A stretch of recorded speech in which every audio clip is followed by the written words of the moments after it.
दोस्तों जितने भी सरकारी कर्मचारी हैं, चाहे वो केंद्र सरकार के हों या राज्य सरकार के, उन सब के मन में ये जानने की इच्छा हमेशा रहती है कि जब वो अपनी सर्विस से रिटायर होंगे तो रिटायरमेंट पर उनको कितना पैसा मिलेगा, कितनी ग्रेजुएटी मिलेगी, रिटायरमेंट के बाद कितनी पेंशन लगेगी, अगर वो कम्यूटेशन लेते हैं तो कितनी कम्यूटेशन मिलेगी और कम्यूटेशन लेने के बाद कितनी पेंशन लगेगी।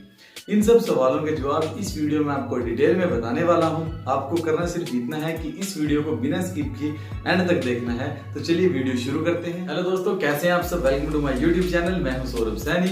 तो दोस्तों कितना पैसा आपको मिलेगा ये सब कैलकुलेट करने के लिए आपको एक एप्लीकेशन को डाउनलोड करना है प्ले स्टोर से। मैंने उसका लिंक डिस्क्रिप्शन में भी दिया है, आप वहां से भी उसको लिंक पे जाके क्लिक करके उसको डाउनलोड कर सकते हैं, या फिर आप गूगल प्ले स्टोर पे उस एप्लीकेशन का नाम लिख के सर्च कर सकते हैं। आपको सर्च करना है ग्रेजुएटी पेंशन एंड कम्यूटेशन। जैसे ही आप उसको सर्च करेंगे जो सबसे पहले एप्लीकेशन दिखाई दे रही है आपको ये वाली, इसको आपको डाउनलोड कर लेना है। दोस्तों एप्लीकेशन को डाउनलोड करने के बाद आपको उस एप्लीकेशन को ओपन करना है, और जैसे ही आप एप्लीकेशन को ओपन करते हैं तो कुछ इस तरह के ऑप्शन आपकी स्क्रीन पर आएंगे। लिखा होगा ग्रेजुएटी पेंशन कम्यूटेशन हेल्प और एग्जिट, ये ऑप्शन आपकी स्क्रीन पे दिखाई देंगे। तो सबसे पहले हम कैलकुलेट कर लेते हैं ग्रेजुएटी।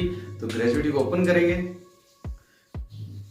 अब हमें सिलेक्ट करना है टाइप ऑफ ग्रेजुएटी, हम किस केस में अपनी ग्रेजुएटी कैलकुलेट कर रहे हैं, रिटायरमेंट के केस में, डेथ केस में। मैं आपको रिटायरमेंट के केस में कैलकुलेट करके दिखाता हूँ। उसके बाद हमें एंटर करनी है हमारी सैलरी। इसकी सैलरी में आपको बेसिक प्लस डीए ऐड करना है। अगर आपकी सैलरी मान लेते हैं कि 50,000 रुपए है और इस टाइम डीए 17% है, तो 50,000 का 17% 8500 रुपए, तो आपकी सैलरी होगी 58,500 रुपए। वो आपको यहाँ पर एंटर करनी है। उसके बाद आपको ऑप्शन दिखाई दे रहा है लेंथ ऑफ सर्विस का। इसके अंदर आपको अपनी सर्विस एंटर करनी है, कितने साल कितने महीने की आपकी सर्विस है। मान लेते हैं सर्विस है 30 साल 3 महीने की।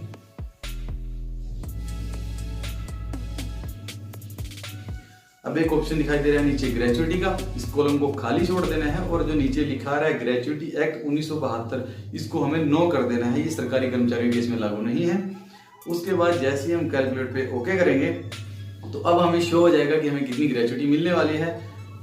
जिस व्यक्ति की 58,500 सैलरी थी, 30 साल 3 महीने की नौकरी थी, उनको रिटायरमेंट पे 8,70,500 रुपए ग्रेजुएटी मिलने वाली है। अब इस होम बटन पे क्लिक करके हम वापस आएंगे, और अब ऑप्शन दिखाई दे रहा है पेंशन का, हम इस पेंशन पे क्लिक करेंगे। तो अब हमें पेंशन और कम्यूटेशन कैलकुलेट करने के लिए, जानने के लिए हमें एज ऑन रिटायरमेंट एंटर करनी है, यानी कि रिटायरमेंट के समय आपकी एज कितनी है। मान लेते हैं एज है 60 साल। कम्यूटेशन फैक्टर ऑटोमेटिकली आ जाएगा सामने लिखा हुआ। फिर लेंथ ऑफ सर्विस एंटर करनी है 30 साल 3 महीने। उसके बाद आपको सैलरी एंटर करनी है, और यहाँ पर सैलरी में आपको बेसिक सैलरी एंटर करनी है, कोई डीए ऐड नहीं करना है। तो आपकी बेसिक सैलरी थी 50,000 रुपए। उसके बाद अगर आप कम्यूटेशन लेना नहीं चाहते तो आपको कैलकुलेट पे ओके करना है। तो अब आपकी लिखे सामने आ रहा है कि पेंशन 25,000 रुपए, यानी कि रिटायरमेंट के बाद आपको 25,000 रुपए प्रति माह की पेंशन मिलेगी।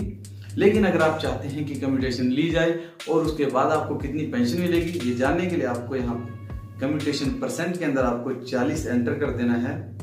उसके बाद दोबारा आपको कैलकुलेट पे ओके करना है। तो अब आपको रिटायरमेंट के टाइम पे 9,83,280 रुपए कम्यूटेशन के रूप में मिलेंगे, और उसके बाद आपको पेंशन के रूप में 15,000 रुपए प्रति माह मिलेंगे। तो इस तरह से आप ये जान सकते हैं कि आपको कितनी ग्रेजुएटी मिलेगी, कितनी पेंशन मिलेगी और कितनी कम्यूटेशन मिलेगी। दोस्तों मैं आपको बताता हूँ कुछ जरूरी बातें जो आपको जरूर पता होनी चाहिए। सबसे पहली बात तो यह है कि जो आपको ग्रेजुएटी पे पैसा मिलता है वो आपको 33 साल की सर्विस तक का मिलता है, यानी कि ज्यादा से ज्यादा आपको 33 साल की सर्विस तक का ही पैसा आपको ग्रेजुएटी पे मिलेगा। अगर आपकी सर्विस 35 साल की भी हो जाती है तो आपको उतना ही पैसा मिलेगा जो आपका 33 साल की सर्विस पर मिलना था। दूसरा है कम्यूटेशन। कम्यूटेशन आपको ज्यादा से ज्यादा 40% ही मिल सकता है, उससे ज्यादा आपको कम्यूटेशन नहीं मिल सकता। और तीसरी है दोस्तों कि जो भी डाटा आपके सामने कैलकुलेट करने के बाद जो भी अमाउंट आ रहा है, ये एग्जैक्ट अमाउंट नहीं है, ये लगभग अमाउंट है, इसमें कम ज्यादा हो सकता है। तो दोस्तों कैसी लगी आपको ये वीडियो? अगर आपको वीडियो अच्छी लगी है तो वीडियो को लाइक जरूर कर देना। अगर आपको कुछ समझ में नहीं आया है, आपके कुछ सवाल हैं, तो आप कमेंट बॉक्स में मुझे कमेंट करके पूछ सकते हैं। और अगर आपने अभी तक इस चैनल को सब्सक्राइब नहीं किया तो इस चैनल को सब्सक्राइब जरूर कर दें, क्योंकि मैं काफी सारी इस तरह की वीडियोस अपलोड करता रहता हूँ। जल्दी मिलते हैं दोस्तों नई वीडियो के साथ। Thank you for watching this video.